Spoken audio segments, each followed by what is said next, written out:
Cari amici, oggi andiamo a fare una cosa spettacolare, la mustella sarda, che praticamente non è altro che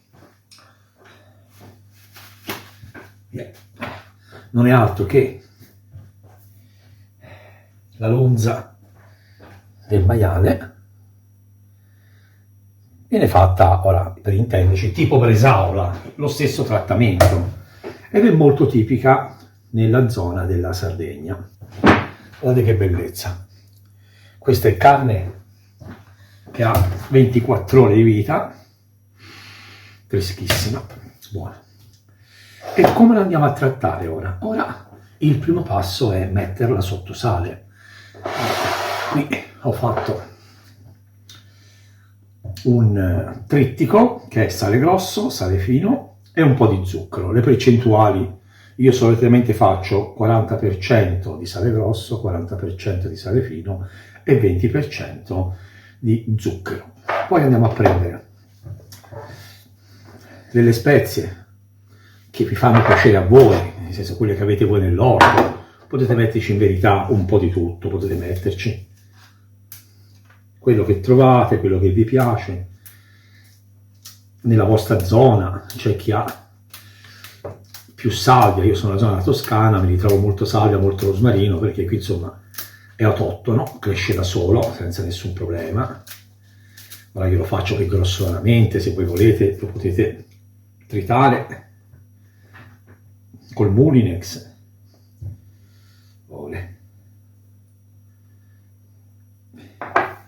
Prendere un pezzo. Io cosa ho fatto? No, vedete qui c'è il grasso, io l'ho pulito dal grasso perché altrimenti se no il sale non attecchirà.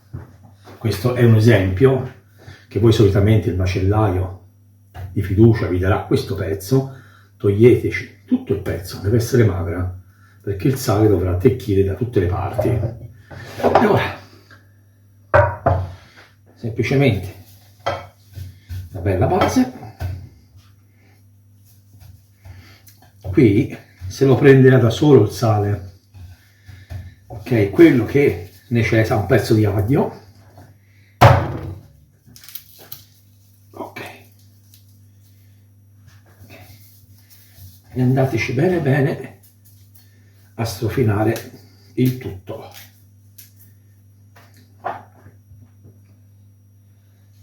Voilà.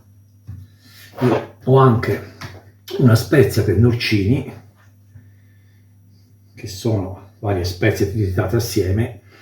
Le potete trovare dove vi pare a voi, nel senso su qualsiasi canale, su eBay, su Amazon. Mettete Saporita, che è spezie per salsicce, o se no, come vi ripeto, metteteci quello che più vi piace. A me piace che gli dà un bel retrogusto, ma se ce l'avete bene, se non ce l'avete lasciate stare. Vedete? Guardate che bellezza che sta venendo fuori là. Ora io ci andrò a mettere, per insaporirlo, un goccino di grappa. Potete metterci del vino rosso, del vino bianco, diventerà più saporito. Ok, benissimo. E ora cosa andiamo a fare con il nostro amico? Lo andiamo a mettere in un luogo fresco. È un pezzettino piccolino, parliamo, saranno 6-7 etti di roba. Qualche informazione sulla mustella sarda. La mustella viene dalla mustelloide, praticamente un genere di mammiferi, che sarebbe il maiale, la mucca, via discorrendo. La sua caratteristica è che deve essere lunga minimo 15 cm, come in questo caso qui, priva di grassi, priva completamente di ogni grasso. E l'altra caratteristica è che non deve essere conservata a lungo. Un pezzetto così con 20-30 giorni sarà pronto, perché deve essere abbastanza, diciamo così, morbidina, non troppo secca come viene la bresaola. La caratteristica della Sardegna viene fatto anche magari condito con dell'insalata, con delle puntarelle, affiancata da un buon formaggio e da un buon vino. Ok? Oggi ci andiamo tutti a cimentare in questa qui. Comunque sia, l'abbiamo messa in concia. In questa concia dovrà rimanere almeno 3-4 giorni per far prendere tutti i sapori. Ovviamente in questi 3-4 giorni va girata, massaggiata, rigirata, rimassaggiata, levare i liquidi che farà in eccesso togliamoli, se c'è bisogno di mettere altro sale fresco lo rimettiamo. Okay, l'importante è massaggiarla. Aglio sopra, io ho preso dell'aglio, l'ho tritato, l'ho messo sopra. È importante, l'aglio darà sia il sapore ma sia lo disinfetterà.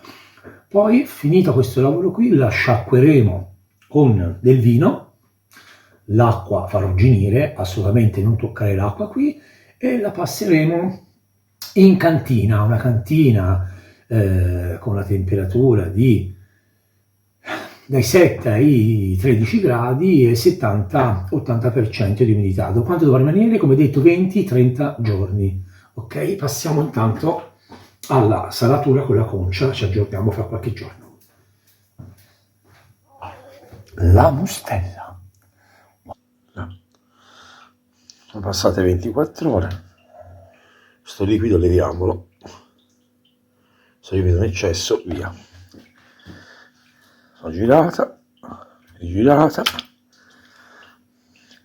Ok, è stata girata. Sono passati 4 giorni. Guardate, ovviamente gliel'ho levato tutti i giorni il liquido, ma qui ne fa sempre di continuo.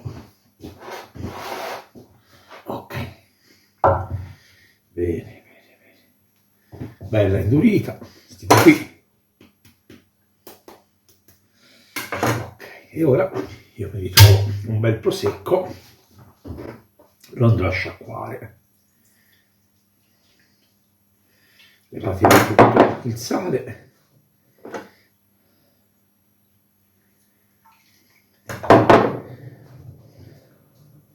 Ok, questa qui è un'altra ricetta che sto facendo, un esperimento. Andiamo a tamponarla.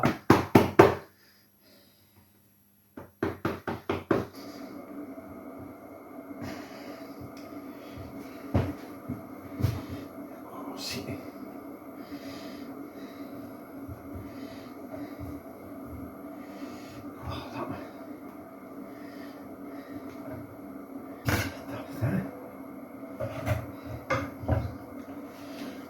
Non va messa in budello, va fatto, diciamo così, essiccare o maturare all'aria aperta. Io mi do, ok, ci metto per protezione un pochino di pepe, così prenderà un bel sapore e il pepe l'aiuterà. Tanto poi quando tagliamo la prima fetta e lo spolveriamo, il sapore sarà naturale, però il pepe lo aiuterà, specialmente se ci sono delle mosche, dei moscerini. A parte che questo non è il periodo. Ok, io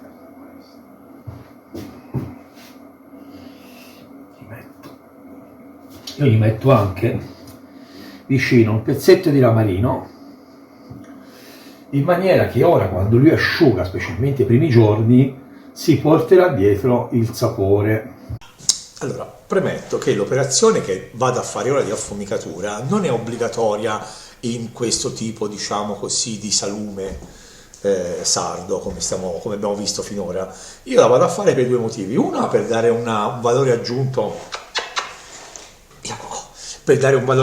a questo video, e un altro per far vedere a voi magari in generale come fare la fumicatura di un prodotto, che possa essere un salume, che possa essere una soppressata, che possa essere un capocollo, qualsiasi cosa. Io vi faccio vedere come la faccio io in una maniera semplice, poi ci sono altre, non dico 1000 maniere, ma tantissime maniere per fare la fumicatura. Questa è la cosa più semplice. Io non faccio altro che accendere il fuoco, mettere del rosmarino, della salvia, dei pezzettini di ciliegio, in questo caso che mi ritrovo, dei pezzettini di legno di ulivo, Ghido a fuoco, poi cosa faccio? C'è il battente del camino sopra, lo vado ad abbassare quasi tutto, lascio qualche centimetro sopra, ghido a fuoco, poi metto il tappo davanti, ora vi faccio vedere l'esecuzione. Vi ripeto, la potete fare oppure omettere. Va buono? Andiamo avanti. Ok, passiamo all'affumicatura. Io cosa ho fatto?